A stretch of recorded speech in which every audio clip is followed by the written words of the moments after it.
کیا جب جس میں ہو پنجا تیرا، شیر کو خطرے میں لاتا نہیں کتا تیرا. تو یہ اعلیٰ حضرت فاضل بریلوی رحمۃ اللہ تعالیٰ علیہ اس وقت بیان کرتے ہیں جب ایک بہت بڑے ولی اللہ حضرت شیخ احمد رحمۃ اللہ تعالیٰ علیہ کے بارے میں فرمایا گیا کہ وہ شیر کی سواری کرتے. ان کی عادت تھی، بہت بڑے ولی تھے غوث اعظم کے دور کے، وہ شیر پر سوار ہوتے اور جہاں چاہتے وہاں پر سفر کے لیے چلے جاتے. جیسے عام طور پر ہم لوگ بائک کے اوپر جاتے ہیں تو کوئی کار میں جائے گا، تو کوئی موٹر سائیکل پر جائے گا، تو کوئی اس دور میں گھوڑے پر، کوئی اونٹوں پر. لیکن وہ بزرگ تھے، وہ کہیں پر جاتے تو ان کی سواری کچھ اور نہ ہوتی بلکہ شیر کی سواری کرتے. تو حضرت شیخ احمد رحمۃ اللہ تعالیٰ علیہ ایسے سفر کرتے ہوئے وہ بغداد پہنچے اور ان کا معمول تھا جس شہر میں جاتے اس شہر کے ولی کے پاس اپنے قاصد کو بھیج دیتے کہ جاؤ ان سے کہہ دو کہ ہم یہاں پر آئے ہیں تو ہمارے شیر کے لیے ناشتے کا انتظام کرو. تو شیر کا ناشتہ کیا ہوتا؟ بہترین فربا گائے کے حوالے کر دی جاتی. تو جس علاقے میں جاتے وہاں پر گائے کے حوالے کر دی جاتی اور وہ لیتی چلے جاتا، قاصد جو بھی آتا وہ لے کر جاتا. تو ایسے ہی چونکہ بغداد معلّہ میں آئے تو بغداد کے جو سلطان ہیں، بغداد کے جو شہنشاہ ہیں سید سرکار غوث اعظم دستگیر رضی اللہ تعالیٰ عنہ، ان کے پاس قاصد کو بھیج دیا. حضرت شیخ احمد رحمۃ اللہ علیہ نے بھیج کر کہا کہ ہم جس سواری پر آئے ہیں یعنی ہمارے شیر کی ان کے ناشتے کا انتظام کر دیا جائے. تو غوث اعظم دستگیر رضی اللہ تعالیٰ عنہ نے قاصد کو بتایا کہ یہ جو گائے ہے سری گڑھ سے لے جاؤ. تو اس نے گائے کو کھولا اور لے کر جانے لگا. تو غوث اعظم کے دروازے پر ایک کتا بیٹھا رہتا. اس کتے نے دیکھا کہ گائے کو کھولا جا رہا ہے، رسی سے باندھ کر لائے. اس کو کھولا گیا، وہ دیکھ رہا ہے اور اس کے بعد پھر پکڑنے والے نے وہ قاصد جو آیا تھا شیخ احمد رحمۃ اللہ علیہ کے پاس کا، وہ لے کر جا رہا. تو کتا بھی اس کے پیچھے ہو لیا، وہ بھی ان کے ساتھ ساتھ چلنے لگا. اب یہ چلتے چلتے حضرت شیخ احمد رحمۃ اللہ علیہ کے پاس پہنچ گیا. قاصد کو لے جا کر گائے وہاں پر رکھا اور رکھنے کا دیر تھی تو وہ حضرت جو تھے شیخ احمد رحمۃ اللہ علیہ نے انہوں نے شیر کو اشارہ کیا کہ تمہارا ناشتہ تیار ہے. شیر کو ناشتے کی دعوت دے دی کہ تمہارا ناشتہ تیار ہے. تو شیر جھپٹا اپنے ناشتے کی طرف اور جیسے وہ جھپٹا، کتا دیکھ رہا تھا کہ یہ غوث پاک کی گائے اور اس کے اوپر شیر حملہ کر رہا ہے. اس نے فوری سے حملہ کیا شیر پر اور اس کے پیٹ کو پھاڑ کر رکھ دیا. یہ غوث اعظم کے در کا کتا ہے. اسی پر اعلیٰ حضرت فاضل بریلوی رحمۃ اللہ تعالیٰ فرماتے ہیں شیر کو خطرے میں لاتا نہیں کتا تیرا. تو یہ ان کے در کا کتا ہے. تو وہ کتا جو ہے اس کی شان یہ ہو گئی ہے کہ وہ شیر کا پیٹ پھاڑ کر رکھ دیا. تو یہ اہل اللہ کی طرف سے طاقت ملتی ہے. تو شیر کی طاقت ایک اپنی جگہ پر ہے، لیکن اولیاء اللہ جو بھی اگر کھڑا ہوتا ہے تو پیچھے جو بیک گراؤنڈ کی طاقت ہے وہ طاقت اہم ہوتی ہے. یہاں پر سیدھی سرکار غوث اعظم دستگیر رضی اللہ تعالیٰ عنہ کے در کا، تو اس در کا منگتا، اس در کا وابستہ، تو وہاں پر اللہ تبارک و تعالیٰ کی طرف سے اہل اللہ کو عطا کیا جاتا ہے. تو یہ اولیاء کرام کی کرامات کو دیکھ کر بعض لوگ کہتے ہیں کہ یہ کرامت کیسے ہو سکتا ہے. یہ کسی نے کہا کہ وہ فلاں ولی ہے، وہ بیٹھ کر چلے جاتے دیوار پر اور دیوار لے کر جاتی. کوئی کہتا کہ اس طرح سے شیر پر سواری کرتے. تو اس میں تعجب اور حیرت کی بات نہیں ہے. اس سے پہلے انبیاء علیہ السلام کا سلسلہ تھا. اللہ تبارک و تعالیٰ نے انبیاء کے سلسلے کو ہمیشہ کے لیے ختم کیا کیونکہ امام المرسلین خاتم النبیین صلی اللہ علیہ وسلم پر آخری کتاب نازل فرمایا. وہ آخری کتاب اپنے آخری رسول پر اللہ نے نازل فرمائی. اعلیٰ حضرت امام احمد رضا فاضل بریلوی رحمۃ اللہ تعالیٰ علیہ اپنے شہر آفاق کلام جو بارگاہ خیر الورا میں صلاۃ والسلام کا نذرانہ انہوں نے پیش کیا. مصطفیٰ جان رحمت پہ لاکھوں سلام، شب بزم ہدایت پہ لاکھوں سلام. اسی میں اعلیٰ حضرت ایک جگہ رقم دراز ہے، فتح باب نبوت پہ بے حد درود. جنہوں نے دروازہ کھولا نبوت کا، فتح کا مطلب ہوتا ہے اوپن کرنا، کھولنا. فتح باب نبوت پر بے حد درود. ختم دور رسالت پہ لاکھوں سلام. جن پر رسالت کا دور ختم ہو گیا، اب کوئی اور رسول نہیں آئے گا. رسالت کا دور، نبوت کے بعد یہ رسالت، یہ دو چیزیں چلتی رہی. کچھ نبی ہوئے ہیں، کچھ رسول ہوئے ہیں، اور جتنے رسول ہوئے وہ سب کے سب نبی بھی ہوئے. اس کا باریک سا ڈیفینیشن ہوتا ہے. اس کا آپ فرق یوں سمجھ لیں کہ ہر نبی رسول نہیں ہوتا. ہر نبی کو اللہ نے کتاب نہیں دی، ہر رسول کو بھی اللہ تعالیٰ نے کتاب نہیں دی ہے، بلکہ اللہ تبارک و تعالیٰ نے اپنے چنندہ رسولوں میں سے کچھ رسولوں کا جن کا انتخاب کیا انہیں کتاب عطا کیا ہے. جیسے اللہ تبارک و تعالیٰ نے داؤد علیہ السلام کو کتاب عطا کی، موسیٰ علیہ السلام کو، عیسیٰ علیہ السلام کو، اور آخری بھی محمد رسول اللہ صلی اللہ علیہ وسلم کو اللہ تعالیٰ نے کتاب عطا کی. تو تورات، زبور، انجیل شریف اور قرآن مقدسہ یہ اللہ تعالیٰ کی کتابیں انبیاء کو اس طرح سے اللہ تعالیٰ نے دی ہے. اس کے علاوہ 100 صحیفے اللہ تعالیٰ نے بھیجے. صحیفے یعنی پیجز، کتاب یعنی بک. تو بک بھی اللہ تبارک و تعالیٰ نے نازل فرمائی. تو ایک ساتھ مکمل بک نازل فرمائی جو انبیاء پر عطا کی تھی. وہ رمضان کا ہی مہینہ تھا لیکن مکمل ایک کتاب ایک ہی وقت میں نازل کر دی جاتی. لیکن امام الانبیاء نبی آخر الزمان کو اللہ تعالیٰ نے کتاب عطا فرمائی تو امت پر آسانی کرتے ہوئے، کیونکہ آخری نبی ہے، رحمت للعالمین ہے، تو یہ سارے عالم کے لیے رحمت ہے، تو ان کی شریعت کسی پر بوجھ نہ بن جائے، ان کی شریعت کو عمل کرنا کسی کے لیے تکلیف کا نہ ہو۔ ہم پیدائشی مسلمان ہیں، ہم لوگ پیدائشی مسلمان ہیں، تو ہمیں شروع سے ہمارے گھروں میں شراب نہیں ہوتی ہے، ہمارے گھروں میں جوئے کا اس طرح کی بےہودہ چیزیں نہیں ہوتی ہے، تو ہمارا بچپن سے ہمارا کلچر رہتا، تو اسلام میں ڈھلنا، اسلامی طریقے کو اختیار کرنا ہمارے لیے مشکل نہیں ہے۔ لیکن کوئی دوسری کمیونٹی سے ہو جو دوسرے طریقے پر ہو، جس کا کلچر الگ ہو، جس کا اسٹائل آف لائف الگ ہو، جس کی زندگی کا وے آف لیونگ بالکل الگ ہو، اب وہ اگر کنورٹ ہو کر اسلام کی طرف آتا ہے تو اس کے لیے مشکل ہوتی ہے۔ گھر کا کلچر، گھر کا انداز، کھانے پہنے رہنے کا، پینے کے جو انداز رہتے، تو کسی کو سور کھانے کی عادت ہوتی ہے، کسی کو شراب ساتھ میں پینے کی عادت ہوتی ہے، تو ایسے لوگ اگر اسلام میں آ جاتے ہیں تو انہیں صرف توحید کی طرف آنا ہی نہیں ہوتا ہے، بلکہ کئی ایک چیزوں کو چھوڑنا پڑتا ہے، وہ بڑا ٹف ہوتا ہے۔ جس کا مزہ لگا ہوتا ہے، جس کی لت پڑی ہوتی ہے، شرابی شراب نہیں چھوڑ سکتا، زانی کو زنا چھوڑنا مشکل، جواری کو جوا چھوڑنا مشکل، ایسے الگ الگ قسم کی جنہیں لت پڑی ہوتی ہے، ان لتوں سے باز آنا اور پھر اسلام کی طرف آنا۔ تو اسلام کے اندر تکبر کو بھی جگہ نہیں ہے، اسلام کے اندر جو کام کرتے ہیں وہ اخلاص للہیت اللہ تبارک و تعالیٰ کے لیے ہو، کیونکہ ہم چہرے سے دھو کر وضو کر لیں گے لیکن دل کے حال اور احوال سے اللہ تعالیٰ واقف ہوتا ہے۔ ہم کسی کو یہ بھی نہیں کہہ سکتے کہ جو بندہ کر رہا ہے ریاکاری کر رہا ہے، یہ دکھاوا کر رہا ہے۔ آپ نے کیا اس کا سینہ پھاڑ کر اس کا دل دیکھ لیا ہے جو آپ اس پر ریاکاری کا لیبل لگا رہے ہیں؟ اس طرح کی فکر رکھنا ہی حرام ہے کہ کسی دانوں سے سوچنا کہ یہ ریاکاری کر رہا ہوگا، وہ ریاکاری کر رہا ہوگا۔ آپ کے من کی گندگی کو اس کو دور کریں، وہ ریاکاری کر رہا ہے یا وہ اخلاص کے ساتھ عمل کر رہا ہے، وہ جانے، اللہ جانے، اس کا جواب آپ کو آپ کی قبر میں نہیں دینے کا ہے۔ تو بہرحال سرکار مدینہ صلی اللہ علیہ وسلم کو اللہ رب العزت نے کتاب عطا کی، کیونکہ رحمت للعالمین ہے، آخری نبی ہے، آخری رسول ہے، آخری کتاب ہے، اور یہ ایک دو علاقے کے لیے نہیں ہے بلکہ یہ پوری قوموں کے لیے ہے، پوری سنگتوں کے لیے ہے، رہتی دنیا تک کے لیے ہے، مشرق سے مغرب، شمال سے جنوب، ہر علاقے کے لیے ہے۔ تو اللہ تبارک و تعالیٰ نے ایسی کتاب نازل فرمائی تو ہمیشہ جس کے اندر ہر سوال کا جواب اس کے اندر موجود ہو، ایسی کتاب اللہ تبارک و تعالیٰ نے اپنے حبیب کو عطا فرمائی، اور وہ حبیب لبیب، وہ پیارا محبوب، اور اس کو جو اللہ رب العزت کتاب عطا فرما رہا ہے، وہ اس میں آسانی یہ کیا کہ کتاب کو آہستہ آہستہ نازل کیا۔ اس کی حکمت کیا ہے، اس کی وجہ کیا ہے، اس کی بات کچھ اور ہے۔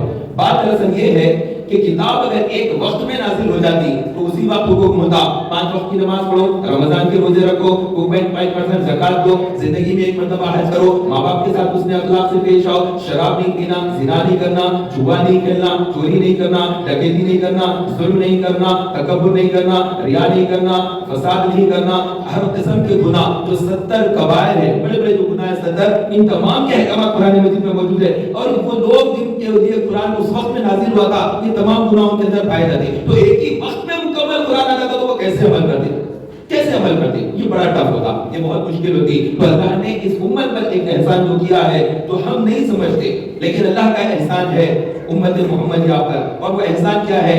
یہی کہ کتاب ایک ساتھ نازل نہیں کیا، ایک اکٹھا نازل کرتا تو ہمیں عمل کرنا مشکل ہوتا، ہمیں سے مراد صحابہ کرام، امت کو اس وقت کے امتیوں کو عمل کرنا مشکل ہوتا، تو آہستہ آہستہ نازل ہوتا رہا۔ 23 ایئرز کے پیریڈ میں آہستہ آہستہ نازل ہوتا رہا کہ ایک عادت بنے، پھر ایک عادت بنے، پھر ایک عادت چھوٹے، پھر ایک خصلت چھوٹے، پھر برائی جاتی رہے، پھر بھلائی داخل ہوتے رہے۔ تو اللہ تبارک و تعالیٰ نے اپنے محبوب پر جو کتاب نازل فرمایا وہ 23 ایئرز کے لانگ پیریڈ میں نازل کیا، اور اتنے لمبے پیریڈ میں نازل ہونے پر تمام صحابہ کے لیے، صحابیات کے لیے آسان ہو گیا اس پر عمل کرنا، اب دقت باقی نہیں رہی۔ جب شراب کی آیتیں نازل ہوئی تو انہوں نے شراب کے مٹکے لڑکائے، تو مدینہ منورہ میں شراب ایسے بہ رہی تھی کہ ہر گھر کی بوریوں سے شراب بھر کے بہ رہی تھی، ہر گھروں میں بھرے ہوئے تھے، شراب کے مٹکے بھرے ہوتے تھے گھروں میں، تو انہوں نے حرام قرار دیا جب اللہ نے، تو وہ پورا کا پورا شراب پھینک دیا۔ اور ایسے ہی عورتوں کے لیے پہلے حجاب نہیں تھا، عورتوں کے لیے پردے کا حکم نہیں تھا، حجاب کا حکم نہیں تھا، لیکن اللہ تبارک و تعالیٰ نے جب حجاب کا حکم نازل فرمایا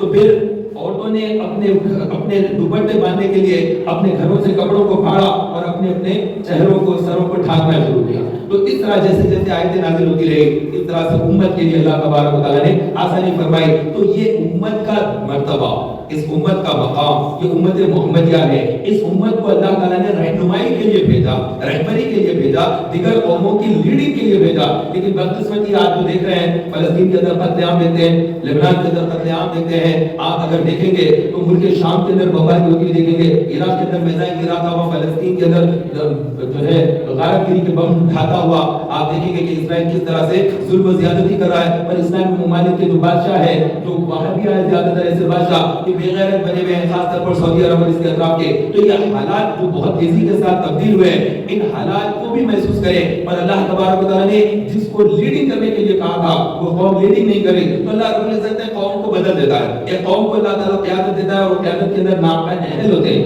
جیسے عرب لوگ ہیں، عربوں کو اللہ نے عزت دی اور ان کی نشان دی کہ اپنے محبوب کو عربوں میں پیدا کیا. عربی بولتے اللہ کے نبی علیہ السلام. اللہ کے نبی علیہ السلام عربی ہیں، مکی ہیں، مدنی ہیں، قریشی ہیں، مطلبی ہیں، ہاشمی ہیں. افضل ترین گھرانہ، اس سے بڑا کوئی گھرانہ نہیں، اس سے بڑا کوئی خاندان نہیں، اس سے بڑھ کر کوئی اور افضل خون نہیں ہے. تو اتنے شاندار اور افضل نبی کو، عظمت والے محبوب کو اللہ نے عرب علاقے میں بھیجا، لیکن عربوں نے اپنی عزت کا لحاظ نہیں رکھا. عرب کا قتل ہو رہا ہے اور عرب بغیرت بن کر دیکھ رہے ہیں. کلہے مٹکانے والوں کو بومبے سے بلا کر دیکھ رہے ہیں، تو وہ لندن سے بلا کر دیکھ رہے ہیں، ناچنے گانے میں وہ لگے. اور اللہ تعالیٰ نے قیادت ان سے لی تو پھر اللہ نے ترکوں کو دیا، ترکوں سے لیا. اب کس کو قیادت دے گا، کون سی قوم کو اللہ تعالیٰ لیڈنگ کرے گا، وہ ہم نہیں جانتے. لیکن اللہ تبارک و تعالیٰ کے یہاں دیر ہے، اندھیر نہیں، فیصلے ہوں گے، وقت لگے گا. بس دعائیں کرنا ہوگا اور خود اپنے اندر تبدیلی لانا ہوگا. اس امت پر اللہ تبارک و تعالیٰ کے بہت سے احسانات ہیں. ان احسانات میں سے یہ ہے کہ اللہ تبارک و تعالیٰ نے اس میں جو اولیاء کرام کو عطا کیا ہے، اس امت کو جو ولی بنایا ہے، دیگر امتوں سے مرتبہ اس کا بڑھ کر رکھا. پچھلی امتوں میں بھی ولی ہوئے. موسیٰ علیہ السلام کے دور میں بھی اولیاء اللہ تھے، داؤد علیہ السلام کی قوم میں اولیاء اللہ، عیسیٰ علیہ السلام کے حواری تھے، ان کے چاہنے والے، ان پر جانثاری کرنے والے. اللہ تعالیٰ نے مدد کی ہے.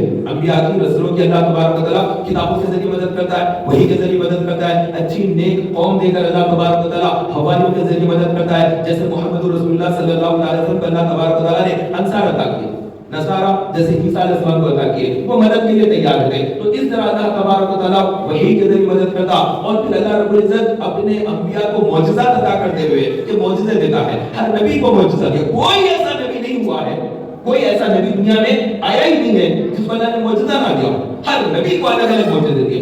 آدم علیہ السلام سے لے کر ہر نبی کو اللہ تبارک و تعالیٰ نے معجزے عطا کیے. آخری نبی محمد رسول اللہ صلی اللہ علیہ وسلم کو اللہ تبارک و تعالیٰ نے تمام انبیاء سے زیادہ معجزات عطا کیے. آخری نبی سے پہلے کے جو نبی ہے جو دنیا سے رخصت ہوئے، کتنے سال؟ 2024. کتنے سال ہوا انہیں دنیا سے رخصت ہوئے؟ بولیے. 2024 یہ چل رہا ہے، 2024. اس کا مطلب یہ ہوگا کہ اللہ کے نبی حضرت سیدنا عیسیٰ علیہ السلام جو دنیا سے پردہ فرمائے، لیکن پردہ کا مطلب موت نہیں آئی، زندہ ہے. بس اللہ تعالیٰ نے زندہ آسمانوں کی طرف اٹھایا. میں اس جگہ پر گیا ہوں، فلسطین کی اس مبارک سرزمین پر میں گیا ہوں جو ہے ماؤنٹین ہے، بہت بڑا ایک پہاڑ ہے، زیتون کا پہاڑ کہتے ہیں اس کو. تو وہ پہاڑ کے پاس اللہ کے نبی حضرت عیسیٰ علیہ السلام آئے اور پھر زندہ انہوں نے آسمانوں کی طرف اڑ کر چلے گئے. اب وہ پھر دوبارہ آئیں گے، صبح قیامت سے پہلے وہ آئیں گے. اور جب عیسیٰ علیہ السلام دنیا میں آئیں گے تو وہ 3 کام کریں گے. ایک کام لا الہ الا اللہ محمد رسول اللہ کا پرچار کریں گے. ایسا نہیں کہ لا الہ الا اللہ عیسیٰ روح اللہ کا پرچار کریں گے. ہر نبی آئے، اپنے اپنے نبوت کا اعلان کیا اور پھر اپنا کلمہ پڑھا. آدم علیہ السلام لا الہ الا اللہ آدم صفی اللہ، لا الہ الا اللہ نوح نجی اللہ، لا الہ الا اللہ ابراہیم خلیل اللہ، لا الہ الا اللہ اسماعیل ذبیح اللہ، لا الہ الا اللہ داؤد خلیفۃ اللہ، لا الہ الا اللہ موسیٰ کلیم اللہ، لا الہ الا اللہ عیسیٰ روح اللہ. ہر نبی نے اپنا اپنا کلمہ پڑھایا. اور آپ اس بات کو غور اگر کریں گے تو بہت ہی مزے کی بات ہے. جاوید صاحب توجہ چاہوں گا، ایک بہت ہی پیاری نکتہ ہے. تو جتنے نبی ہیں ان نبیوں نے اپنا کلمہ پڑھایا اور رسولوں نے اپنا کلمہ پڑھایا ہے اور رسول ہوئے. عیسیٰ علیہ السلام اللہ کے رسول ہیں تو لا الہ الا اللہ عیسیٰ روح اللہ کہا گیا، رسول اللہ نہیں کہا جا رہا، حالانکہ وہ رسول ہے. اور لا الہ الا اللہ موسیٰ کلیم اللہ کہا جا رہا ہے، حالانکہ وہ بھی کلیم کے ساتھ ساتھ رسول ہیں، پھر کلیم بھی ہے، کلام اللہ نے بخشا اس لیے کلیم ہے. اور اس سے پہلے نوح علیہ السلام وہ بھی اولو العزم پیغمبروں میں سے، اولو العزم جو انبیاء ہوتے ہیں 5 جن کا مرتبہ بلند ہے وہ ان میں سے آتے ہیں. تو لا الہ الا اللہ نوح نجی اللہ، اور ان سے بھی افضل، سب سے انبیاء میں سب سے افضل رسول پاک صلی اللہ علیہ وسلم کے بعد جن کا مقام اور مرتبہ وہ حضرت سیدنا ابراہیم خلیل اللہ. حضرت سیدنا ابراہیم خلیل اللہ. میں ابراہیم علیہ السلام کے مزار کے پاس پڑھا. میں جب فلسطین گیا تھا تو میں بہت دیر وہاں پر ٹھہرا. ابراہیم علیہ السلام کی مسجد ہے، مسجد ابراہیم، اور یہ الخلیل کا علاقہ ہے. فلسطین کے علاقے الخلیل میں جب میں گیا تو وہ بہت بڑی مسجد ہے، ایک ہی چھت کے نیچے. اس مسجد میں حضرت ابراہیم علیہ السلام کا مزار. پھر ابراہیم علیہ السلام کے مزار کے بالکل اس سمت میں ایک بہت بڑا مزار ہے، گنبد ہے مسجد کے اندر. وہ گنبد کس کا ہے؟ حضرت سارہ رضی اللہ عنہا کا، جو ابراہیم علیہ السلام کی زوجہ. تو